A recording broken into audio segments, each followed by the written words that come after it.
Yeah, so I was very excited. So I tried to feel as much as I could to interview you guys.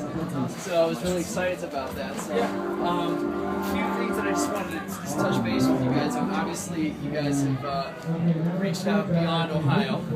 We began to do that, yes. It was a dream of ours. Yes, right, exactly. I also wanted to see, well, let's just first off by saying congratulations on your guys' success. Hopefully it's happened. Has it happened very abruptly?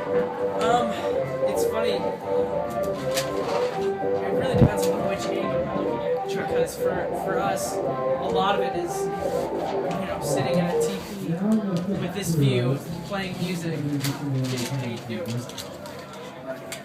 But then when we really look back at the different generations of people involved, and what shows used to be like for us, getting a show used to entail, as far as just the DIY of making sure that not having a sound guy before, where we have to explain to the sound guy at the place this is what we're going for, and then we realized we've been at this for some solid years of focusing just on that. I know there's a lot of bands that have a history of a decade on the road before things happen. And not to take anything away from that, but for us, it's really been a focus for the past.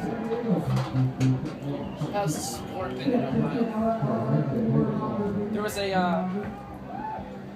There was a moment where we went back home. It was different. You feel it in the way you walk right into your parents' house.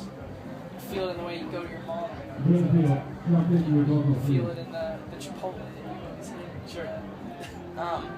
So something has switched there in a good way, in a way that's just overwhelming support. And we're starting to see the beginnings of that in different states, but it always is. Right, absolutely. The question that's always on everybody's mind is, what's the story behind Mom?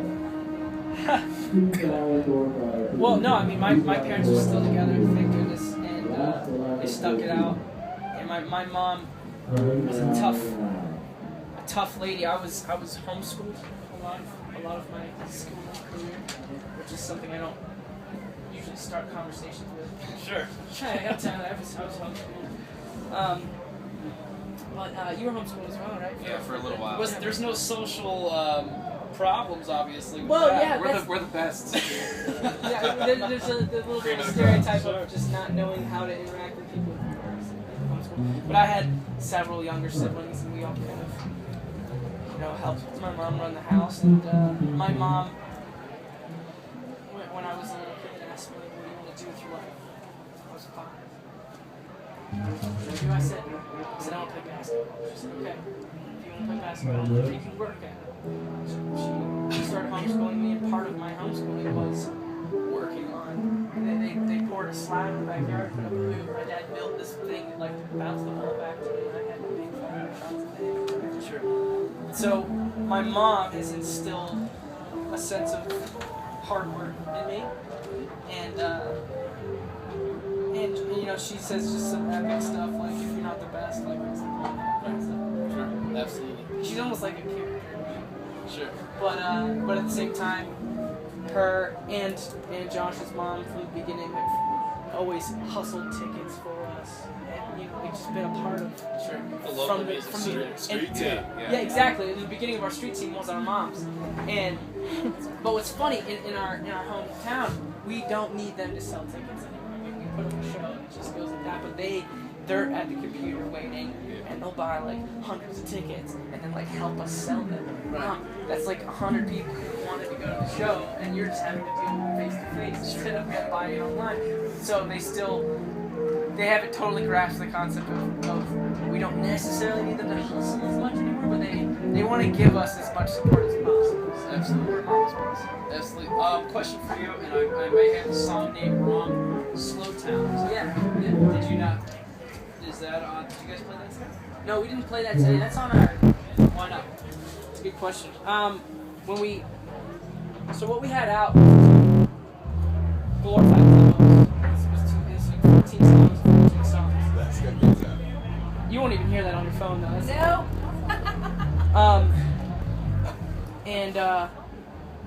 So when we got signed and was like, okay, what do we want to be our first kind of introduction to the world? And what songs represent us best?